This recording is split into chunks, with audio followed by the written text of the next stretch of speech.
Sveiki. Prieš išeidamas iš šio pasaulio, palikdamas savo mokinius šiame pasaulyje, Jėzus davė pažadą sugrįžti. Ir tai yra rimtas pažadas, mokiniai net nenorėjo, kad Jėzus kur nors išeitų, bet pažadas sugrįžti yra ta viltis, kurios tikintieji laikosi. Bet jau, beveik 2000 metų Jėzus to pažado neišpildo.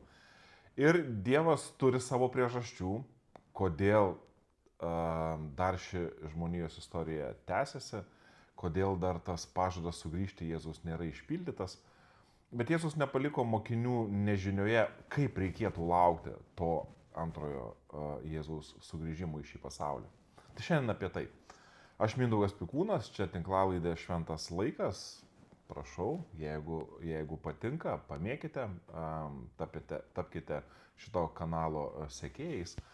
Ir pradėti aš norėčiau nuo žymaus Biblijos komentatoriaus Williamo Barclayaus, kuris savo komentaruose cituoja kitą autorių, Aleksandrą Findlejų, kuris aprašo savo patirtį Palestinoje.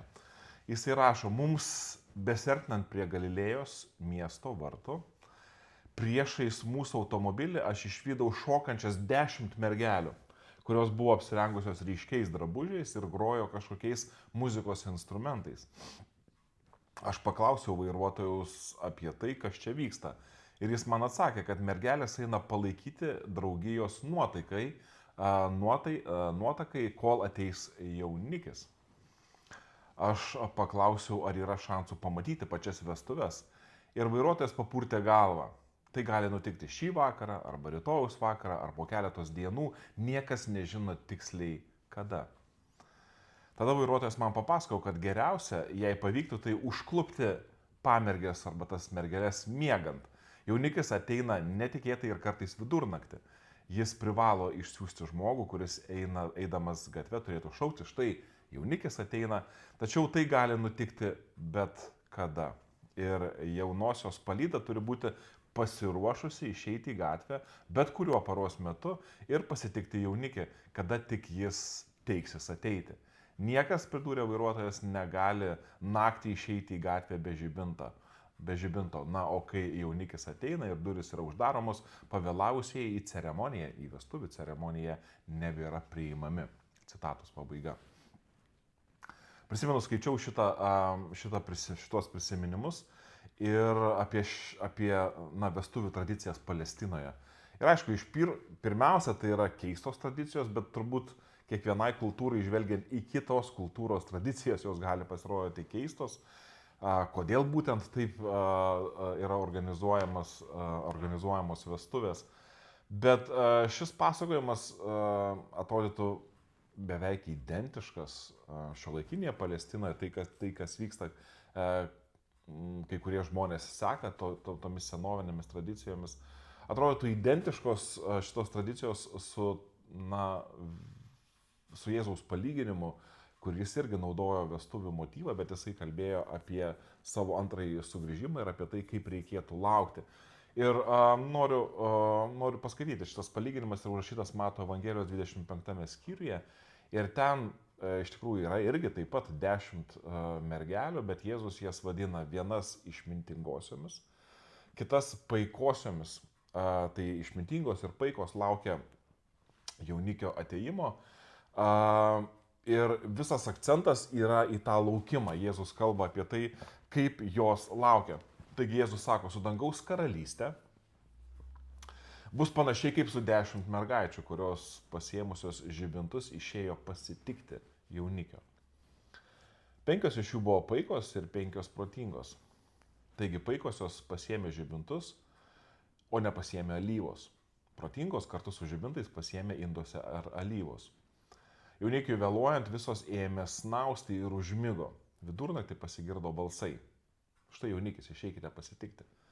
Tuomet visos mergaitės atsikėlė, taisėsi žibintus. Paikosios sakė protingosioms: duokite mums alyvos, nes mūsų žibintai gęsta. Protingos atsakė, kad kartais nepristiktų ir mums, ir jums verčiau nueikite pas prekiautojus ir nusipirkite. Joms beinant pirkti atėjo jaunikis. Kurios buvo pasiruošusios, įėjo kartu su juo į vestuves ir durys buvo uždarytos. Vėliau ir anos mergaitės atėjo ir ėmė prašytis, gerbiamasis, atidaryk duris, čia mes. O jis atsakė, iš tiesų sakau jums, aš jūsų nepažįstu. Taigi, Jėzus pridurė, budėkite, nes nežinote nei dienos, nei valandos. Mato Evangelija 25 skyrius, 1-13 eilutės. Jėzus sako, budėkite, nes nežinote nei dienos, nei valandos. Iš tikrųjų, jisai kalba apie savo sugrįžimą, antrąjį sugrįžimą, bet jisai perspėja mokinius, kad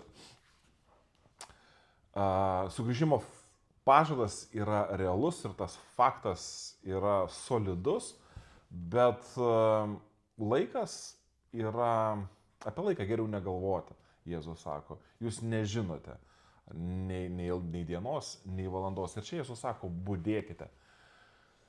Kai girdžiu žodį budėti, tą būdravimą, ar ne, tai reiškia, kovok su miegu, nepasiduok miegui. Man taip skamba ir, pavyzdžiui, Mato Evangelijos 26 skyriuje, kada Jėzus pasikvietė savo mokinius į Getsemanės sodą melstis. Ir jie, pirmiausia, ką padarė, nu gerai, ne pirmiausia, po kiek laiko jie laukė, Jėzus meldėsi, jie sėdėjo, turbūt kalbėjosi, bet po truputį pradėjo snūduriuoti ir užmigo. Ir tada Jėzus ateina ir su tokiu, nusivylimų galbūt gaidelę, sako, nejaugi negalėjote nors šiek tiek pabudėti kartu su manimi. Ir jis duoda tokį perspėjimą. Sako, budėkite ir melskitės, kad nepakliūtumėte į pagundą. Dvasia ryžtinga, bet kūnas silpnas. Ir iš tikrųjų mokiniai turėjo linksėti galvą. Taip, mes norėjome nemiegoti, bet kūnas silpnas. Ir mes dažnai tą budėjimą taip suprantame, kad budėti tai reiškia nemiegoti. Tai reiškia kovoti su snauduliu, viską daryti, kad tik tais neužmigtum. Bet įdomu, kad šitame palyginime ir išmintingos, ir paikos mergelės užmigo. Ir budėjimas turbūt šiame palyginime aš darau išvadą, kad nėra susijęs su nemiegojimu. Pasirodo, netgi miegodamos, vienos buvo paikos, kitos buvo išmintingos. Ir tu gali būti išmintingas ir vis tiek miegoti. Aišku, aš nenoriu per daug užsižaisti su tuo miegojimu ir su tuo būdravimu, bet šitame palyginime yra momentas, kada ir paikos, ir išmintingos elgėsi vienodai. Jos užmigo, tai nereiškia, kad išmintingos ten kažką darė, dirbo, ne, visi laukdami užmigo. Ir aišku, galvojant apie šito palyginimo praktinę pritaikymą, apie tai, kaip čia turėtų krikščionybėje tai atrodyti, nebūtinai, kad krikščionis ten visi miega. Tiesiog į bažnyčią ateina ir miega. Arba neina į bažnyčią, nes miega. Čia daugiau kalba apie tai, kad nemiegas šitoje vietoje yra svarbiausias dalykas, o pasiruošimas. Tu gali būti išmintingas ir vis tiek miegoti. Tai šitas palyginimas, šitas palyginimas yra, tokioj trijulėje savotiškoje. Reikėtų 25 Mato skyriuje perskaityti ir likusius. Sekantis palyginimas yra apie talentus, paskui kitas palyginimas apie padalinimą žmonės į tuos, kurie klauso Dievo ir kurie neklausė Dievo. Čia toksai galima pasakyti įžanginis, bet jisai tiesiogiai susijęs su Jėzaus laukimu. Ir jeigu atkreipėte dėmesį, galbūt svarbiausias momentas šitame palyginime yra tai, kad yra dalykus, kuriuos tu kaip žmogus gali padaryti arba turi padaryti, ir yra dalykai, kurių negali padaryti vos užsigeidęs, kuriems paskutinę minutę jiems reikia laiko. Ir manau, kad šitie du dalykai yra labai svarbus. Tu gali padaryti, arba tu privalai kažką pats padaryti, ir negali padaryti kai kurių dalykų paskutinę minutę. Šitame palyginime matome, kad pačios mergelės turėjo būti pasirūpinusios aliejumi. Ir kada tau prireikė aliejaus, kai jaunikis atėjo, pasirodo, tame palyginime tu negali tiesiog vos užsigeidęs to gauti. Ir čia man primena mano žmona ir taip jau yra, kad mes visi porose būname skirtingi. Jeigu vienam vieni dalykai geriau, lengviau sekasi, kitam kiti dalykai, mes taip vienas kitą papildom, bet pas mus jau mes jau juokaujame namuose. Ir kartais tai ir kelia ir susierzinimą, bet, pavyzdžiui, mano žmona visą laiką atsikelia ryte su beveik išsikraunančiu telefonu. Ir visą laiką, nu gerai, visą laiką gal negaliu sakyti, ir jai reikia tai paskambinti, tai kažkur kažką, tai būna tokių, ir prisimenu mes, ir kartais apsipykstame, tai kodėl tu nepasikrovai telefono, naktis tu miegojai, galėjo telefonas krautis, tu atsikeli ir telefonas yra pakrautas, bet net telefonas beveik išsikrovęs, tu ieškai pakrovėjo, čia tam reikia paskambinti, dabar man susitikimas, čia reikės, kad telefonas būtų pakrautas, nu vienu žodžiu. Tai čia mūsų tokie skirtumai. Kai aš einu miegoti, aš pasirūpinu, kad visi mano dalykai, aš pagalvoju apie rytojų ir aš pasirūpinu, kad visi mano dalykai yra pakrauti ir aš atsikeliu ryte, na, man nereikia galvoti, kad mano instrumentai, darbo instrumentai yra nepakrauti. Bet mano žmonos prioritetai kažkur kitur. Ten, kur man atrodo nesvarbu, jinai tais dalykais pasirūpina. Bet čia taip ir su tais telefonais. Tiesiog, kai tau jo reikia, tai tavo pareigoj pasirūpinti ir kai tau jo reikia, negali tiesiog vos užsigeidęs, na gerai, bateriją telefoną išsikrovus, na, va, imsiu ir skambinsiu, nepaisant to. Tiesiog taip veikia, tokie dėsniai, tokia realybė. Ir kartais būna taip, kad tas telefonas išsikrauna, bet taip išsikrauna, žinot, kad baterija išsiurbiama netgi tai tada, kada tu įdedi krautis telefoną, dar užtrunka laiko, kol ta baterija pasikrauna, kol telefonas įsijungia. Ir kartais tai kelia susierzinimą ir nekantrumą. Taigi, panašiai kaip ir tom mergelėm, telefonu pasirūpinti turi pats. Ir, na, tokiems dalykams, na, negali gauti, nu, va, dalykų paskutinę minutę. Ta prasme, negali, jeigu telefonas išsikrovęs, tikėtis, kad atimsiu ir paskambinsiu, arba tik tais įkišiu krautis ir jau galiu jį naudoti. Na, tam reikia laiko. Bet čia tik tais telefonas. Mes galime šitą principą pritaikyti, pavyzdžiui, mokslams. Ar ne, kiek iš mūsų buvome studentai ir žinome, jeigu dėl kažkokių tai priežasčių mes buvom aplaidūs ir štai ateina egzaminas ir tau stresas kyla, ir tu meldiesi ir žadi Dievui visokius dalykus, būtus ir nebūtus. Bet lygiai tas pats principas. Yra dalykai, kuriuos tu pats turi padaryti, tu turėjai mokytis. Ir tu negali užsigeidęs paskutinę minutę visko gauti. Negali tikėtis, kad paskaitysi tinkamą knygą, nepamiegosi keletą naktų ir štai viskas tau susitvarkys, tu viską išmoksi. Tai čia mokslai, mes galime tą patį pritaikyti ir sveikatai, ar ne? Kai jauni, mes galime nekreipti dėmesio į tai, kokia mūsų sveikata, biški paskauda, paskui nebeskauda, galime valgyti, ką norim, arba nekreipti dėmesio per daug į tai, ką valgom, nekreipti dėmesio ne tik į traumas, bet nekreipti dėmesio į savo gyvenimo būdą. Bet ateina metas, ir nebūtinai senatvėje, ateina metas, kai tavo sveikata sušlubuoja ir tu supranti, kad tu turėjai ją rūpintis. Tai tavo atsakomybėje buvo ją rūpintis, bet ir tu negali vos užsigeidęs paskutinę minutę sakyti, na gerai, aš būsiu sveikas, gyvensiu taip lyg niekur nieko. Mes matome, kad gyvenime yra tie dėsniai, jie labai natūralūs ir mes puikiai suprantame, kad, na žinai, kaip pasiklosi, taip ir išsimiegosi. Ir ne vien tik tais kalbant apie mokslus, apie sveikatą, mes apie santykius galime lygiai taip pat kalbėti. Vakar žmona grįžo iš mokymų ir apie skyrybas buvo mokymuose. Ir ten yra skirtingos, ne tai kad fazės, bet skirtingi atspalviai skyrybų. Tiek psichologinės skyrybos, ekonominės, socialinės, jų yra daugiau. Ir moteris, sako, pradėjo viena verkti, sako, pas mane įvyko emocinės skyrybos. Prieš 20 metų su vyru ir sako, nusprendžiau, kad gyvensiu dėl vaikų, visą kitą, bet jau 20 metų yra tos emocinės skyrybos, mes gyvename, sako, lyg atskiri žmonės. Tai įsivaizduokite, žmonės dabar čia nekaltinant nei vieno, nei kito žmogaus, įvyko santykiuose atšalimas Ir tai įvyko mano sprendimu. Tai neįvyko taip tiesiog, žinai, kažkas už mane nusprendė ir viskas. Aš netgi, jeigu tai būtų įvykę, aš turėčiau spręsti, o ką aš noriu su tuo daryti.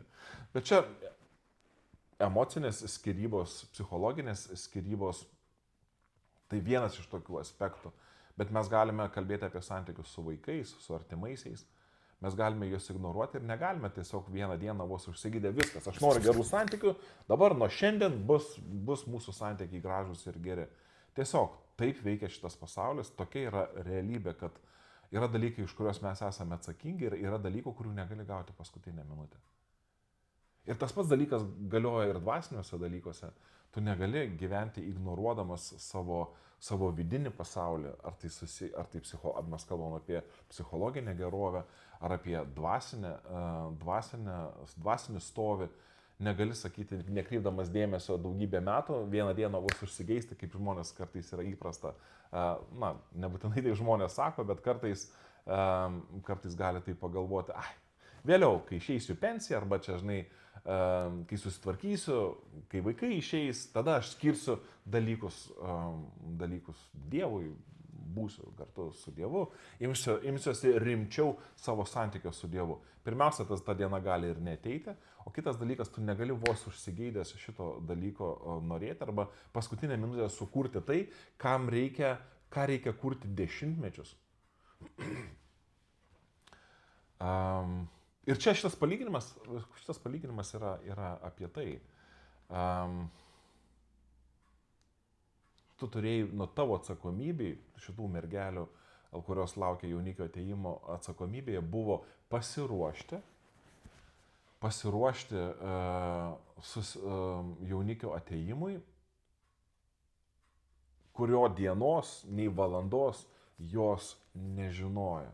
Jisai galėjo ateiti, kaip pamenate, tas Biblijos komentatorius kalbėjo su to vairuotoju ir vairuotojas pasakojo, jaunikis gali ateiti bet kada, šiandien, rytoj, ir tu nieko nežinai, reiškia, tu turi gyventi galvodamas apie ateitį, apie rytojų, kad šiandien diena nėra paskutinė, tau gali tekti gyventi ilgiau ir tu turi būti pasiruošusios. Merginos turėjo turėti to aliejaus. Ir Jėzus tame palyginime sako, kad vos užsigeidęs to aliejaus tu negali turėti. Aišku, didžiausias klausimas turbūt yra, ką simbolizuoja tas pats aliejus Jėzaus palyginime. Ir Jėzaus palyginime savo neidentifikuoja, niekaip nepasako, kas yra tas aliejus. Jis tik pasako, kad jis yra labai svarbus. Aišku, žibintai, mes žinome, psalmėse žibintas dažnai yra naudojamas kaip Dievo žodžio simbolis. Dovydas rašydamas savo psalmės sako, tavo žodis yra žibintas mano kojoms, šviesa mano keliui. Tai aliejus dažnai yra šventosios dvasios simbolis, ypatingai Senajame testamente. Mes galime matyti tokių nuorodų, tokių pavyzdžių. Tai viskas, galima būtų pasakyti, kad aliejus yra tai, kas yra reikalinga tavo dvasiniam gyvenimui. Aš galbūt tokią interpretaciją paimčiau, net neišskirdamas, kad būtent šitas dalykas, ten vienas ar kitas dalykas yra labai svarbu. Ir dvasiniam gyvenimui yra, ne vien tik Biblijos skaitimas yra svarbu, dvasiniam gyvenimui labai svarbu ir tavo praktikos, kurias tu atlieki. Ir praktikas turiu omeny ne vien tik tais, kad ten atsisėdi, meldiesi, Bibliją paskaitai, dienoraštį užsipildai, tokia praktika.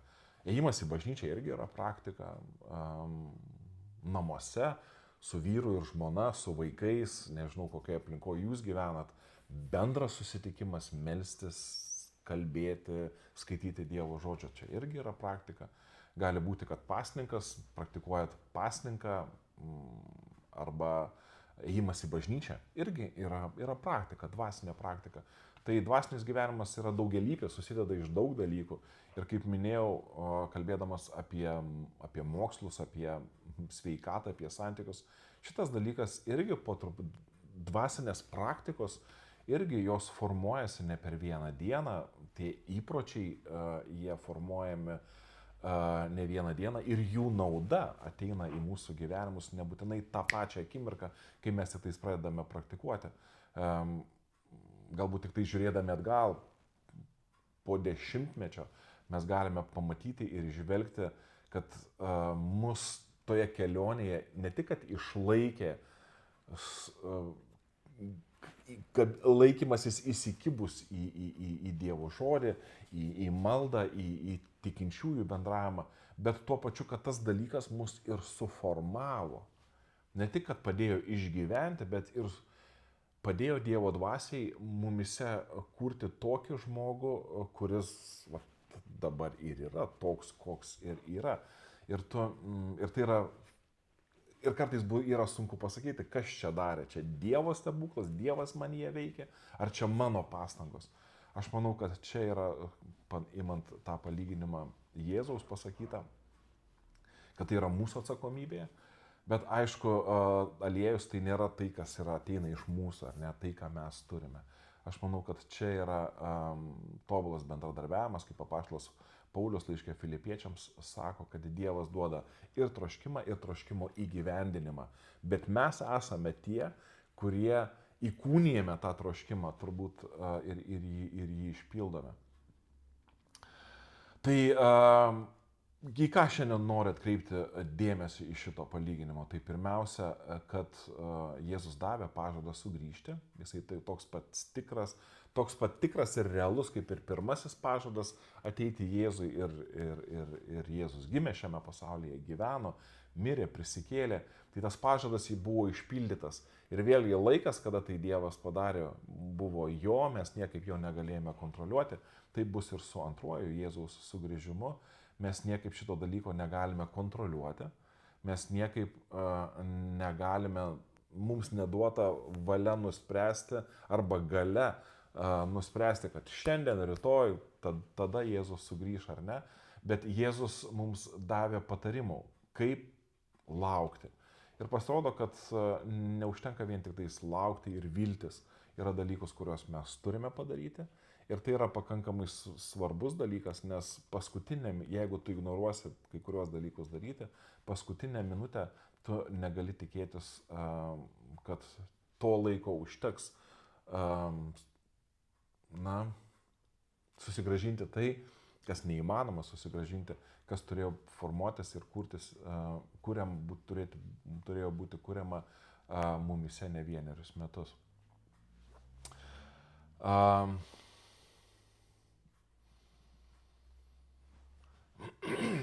Ir galbūt pagrindinė mintis bendrai paėmus šito palyginimo, tai aš matau, kad Jėzus kviečia mus būti pasiruošusiam gyventi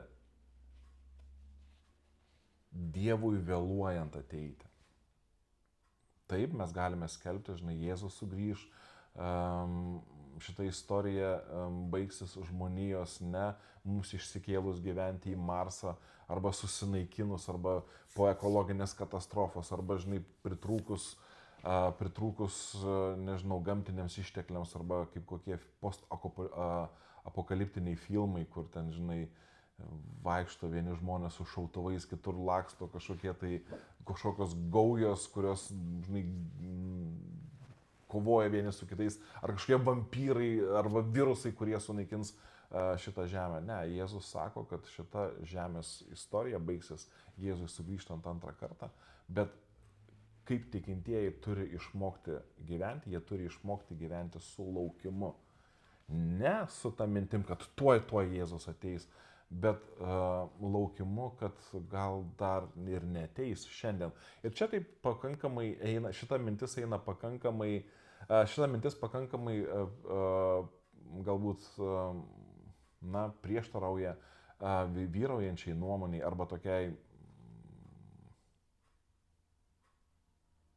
gerai, priklauso nuo konteksto, kuriame jūs esate. Bet aš vis dažnai labai girdžiu tuos gyvenk šią dieną, šita diena tau yra duota, tu turi gyventi savo gyvenimą, lyg šita diena būtų paskutinė ir viskas. Ir aš tą sentimentą puikiai galbūt suprantu, kad turi mokytis vertinti tai, ką tu turi, netidėlioti rytoj, dabar gyventi pilną potencialą, koks jis yra šiandienai, tu turi išnaudoti. Ir su to viskas lyg ir gerai.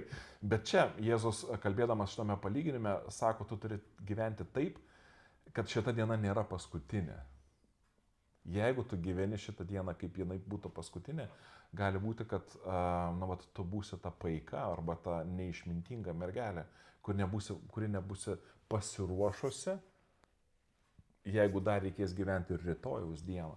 Ir juk būna taip ar ne, aš jau kalbu tikintiesiems, kad mes nueinam, žinai, į bažnyčią, paklausom gero pamokslo, užsidegam ir atrodo, dabar viskas, dabar aš čia gyvensiu. Dabar nusprendžiau, daviau įžadus, kažkokius tai pasižadėjimą Dievui.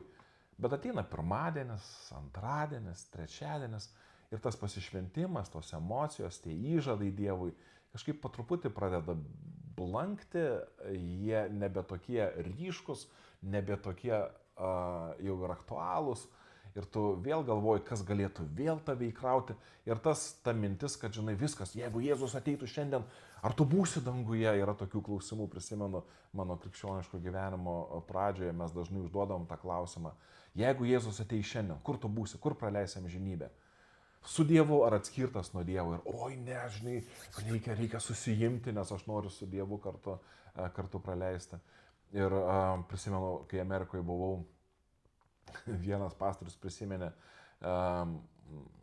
jis gyveno pakankamai tokioje konservatyvioje aplinkoje, kad netgi tikintieji neleisdavo savo vaikams eiti į filmus ir sako, gąsdindavo tėvai savo vaikus, jeigu tu nueini į filmą ir įsivaizduok, Jėzus ateina, o tu sėdi filme, kaip tu jausiesi, žinai, jeigu šią akimirką ateis Jėzus. Bet šitame palyginime Jėzus faktiškai sako, žiūrėk, negalvok apie tai, kad šiandien ateis Jėzus ir kaip aš turiu gyventi. O kaip tu gyventum, jeigu Jėzus neteitų šiandien? Tu turi gyventi rytoj. Jeigu Jėzus ateis tik rytoj, dar šiandien diena man yra duota, aš galiu daryti kaip noriu. Aš galiu gyventi kaip noriu. Ir manau, kad šitas palyginimas yra apie tai, o kaip gyventi Jėzui vėluojant. Ne, kad jis ateina šiandien, bet gyventi žinant tą pažadą, jog Jėzus ateis, bet ir tuo pačiu, kad jis nebūtinai šiandien ateis. Aš manau, tai parodo mūsų galbūt charakterį, tai parodo mūsų prisirišimus, kas mums yra svarbu, pradeda lysti, kada spaudimas aplinkos, kad Jėzus ateis, mus apleidžia ir mes galime gyventi be jokio tokio spaudimo, kad dabar štai Jėzus iš karto ateina. Ir šitas palyginimas yra apie tai, kad kaip mums gyventi su Jėzaus laukimu, jeigu Jėzus neteis dar šiandien, kad ši diena dar nėra paskutinė, dar šita diena nėra paskutinė. Ir išmintingos mergelės rūpinosi savo aliejumi. Aš pamenu vienos bažnyčios pastorius, ten ne pastorius, o vienas narys kalbėjo, kad renka bažnyčiai pinigus, nes stogas prakiuro, reikia remontą daryti. Ir jisai kalba, sako, kai buvo vaikas, visa bažnyčia susirinko statyti savo maldos namų. Ir pastorius, ir ne tik pastorius, visi tikėjosi, kad Jėzus ateis labai greitai. Tai galvoju, kam čia reikia taip brangiai investuoti, geriau skirti pinigus Evangelijos skelbimui, o ne bažnyčių statymui. Jie statė savo bažnyčią iš prastesnių medžiagų, jie ir patys daug ką darėsi, nekvietė profesionalų, nes kam statyti tokį jau bažnyčią, kuris stovės 100 metų, jeigu Jėzus ateis po 2-3 metų. Ir staiga jie kalba jau praėjus 20-30 metų ir Jėzus vis dar nesugrįžo. Ir manau, kad krikščionims yra problema ne tai, kad jie nelaukia Jėzaus ateimo. Problema, kad jie galvoja, jog Jėzaus ateimas bus greičiau. Ir jeigu mes galvojame, kad Jėzaus ateimas bus greičiau, visko gali būti, kad ir Jėzus perspėja dėl to, kad mes savo dvasiniu gyvenimu imsime rūpintis neatsakingai. Kam čia, jeigu namas tuoj bus nugriautas, tai kam daryti tame name remontą? Jeigu čia tuoj ateis Jėzus, kam ten važiuoti mokytis, kam ten dabar čia, žinai, mokytis, kaip spręsti konfliktus, jeigu Jėzus čia tuoj ateis, kam ten skaityti tas knygas arba važiuoti į mokymus, jeigu Jėzus tuoj ateis, tai užteks tiek, kiek turiu ir tai, ką darau. Ir kad šitas palyginimas nėra vien tik tais apie tą vestuvių kažkokią tai tradiciją, kad vien tik tais, kalbama apie tą patį laukimą, išduoda Jėzaus patys žodžiai, palyginime paskutiniai, kada tos mergelės jau atėjo. Jisai pasakė toms mergelėms, sako, iš tiesų, tom paikom mergelėm, kada jos prašė, kad atidarytų jaunikis duris ir jisai atidarė, sako, aš jūsų nepažįstu. Aš nežinau, ar vestuvių istorijoje Palestinoje buvo toks atvejis, kada, žinai, pamergės ateina pas jaunikį, jaunikis apsimeta, kad jų nepažįsta. Bet čia mes matome, kad vyksta rimtesni dalykai, kurie yra susiję su pažinimu, kurie yra susiję, kad tas laukimas yra kažkokiu tai būdu yra susijęs su pažinimu. Ir tie žmonės, kurie nemoka laukti Jėzaus, faktiškai neskiria laiko, arba netgi jeigu skiria laiko, tai iki galo taip ir nepažįsta savo kūrėjo. Nes kam investuoti į santykius, jeigu tuoj mes pereisime į kitą lygį. Tuoj mes važiuosime kažkur tai kitur, tai galime paignoruoti tuos tarpusavio santykius.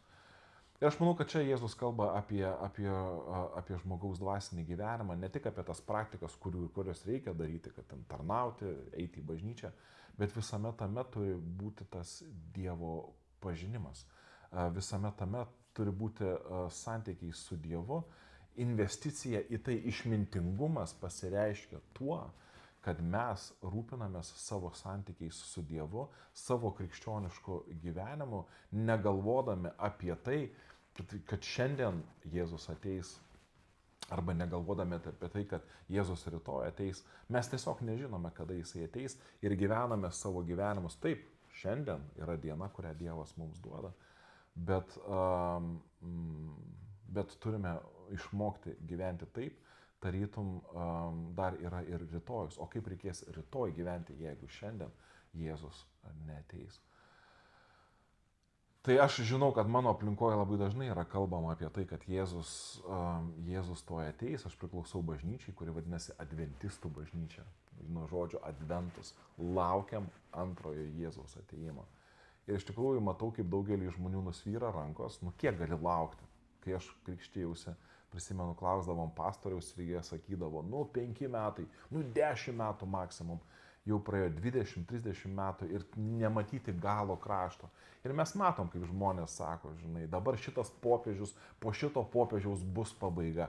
Ne, dabar Rusija ir Amerika pradės, Kinija įstrauks, 3 pasaulinis, tada bus pabaiga. Žmonės ieško tų pabaigos ženklų ir ignoruoja tai, kas yra svarbiausia. Tam, kam reikia daugiausia laiko, arba tai, kas formuoja mus. Ne ieškojimas, kada Jėzus ateis, ne ieškojimas, kada gyvenimas baigsis, bet gyvenimas savo kasdienio gyvenimo organizavimas taip, tarytum Jėzus vėluos, Jisai dar neaišku, kada ateis, o kaip tada aš turiu gyventi. Ir iš tikrųjų daugelis žmonių, ir neduok Dieve, kad ir aš tame tarpe nebūčiau, daugelis žmonių, kada Jėzus ateis, pamatys, kad visą savo gyvenimą investavo ir skyrė ne ten. Tikintieji pamatys, kad jie skyrė visą savo gyvenimą laukdami, Jėzus ateis, Jėzus ateis. Ir pamiršo bendrauti su pačiu Jėzumi, su kurio ir laukė. Pamiršo paprastus elementarius dalykus. Kurti aplinką, palaikančią aplinką aplink save, krikščionišką aplinką aplink save. Pamiršo rūpintis ne tik aplinką, kurioje gyvena, bet ir savo vidinę aplinką, savo vidinę gerovę. Ir daugelis žmonių bus nusivylę. Aišku, aš čia kalbu taip irgi lyg palyginimais, kad daugelis žmonių bus nusivylę, pamatė, kad ten, kur turėjo iš tikrųjų skirti pastangas, jie ieškojo, kada Jėzus ateis greitai ir kokie to ateimo ženklai, ir jie pamiršo pasirūpinti tuo, kas yra svarbiausia. aliejumi. Jie pamiršo pasirūpinti tai, kas priklausė nuo jų. Ir nuo jų priklausė įtaka, kurią jie skleidė savo šeimoje, kokie jie buvo savo šeimoje. Jie savo žvilgsnį buvo nukreipę ne ten. Ir paskutinę minutę tu nieko nebegalėsi padaryti. Paskutinę minutę viskas. Tu nebegalėsi pasirūpinti savo vaikų išgelbėjimu, tu netgi nebegalėsi pasirūpinti savo paties dvasiniu gyvenimu, nes tie dalykai nevyksta akimirką. Paskui tau užsigeidus ir nusprendus pasikeisti, kai tas spaudimas pasikeisti tampa toks didelis. Taigi Jėzus pamokė mus ir pasirodo, kad kartais mes gal netgi pamirštam arba netkreipiam dėmesio, jog viskas buvo parašyta. Ir Jėzus sakė, antras atėjimas užtruks, jūs turite ne tik mokėti laukti, tai yra, jūs turite mokėti laukti ir ne tai, kad save drąsinti ir skatinti ir motyvuoti, kad tuoj Jėzus ateis, kaip tu elgsiesi, jeigu Jėzus ateis. Jėzus tuoj ateis, tu turi susijimti ir darbuotis. Bet iš tikrųjų Jėzus sako, o kaip tu gyventum, jeigu mano atėjimas užtruktų? Ir kaip mes turime išmintis, kaip pasireiškia šitame palyginime.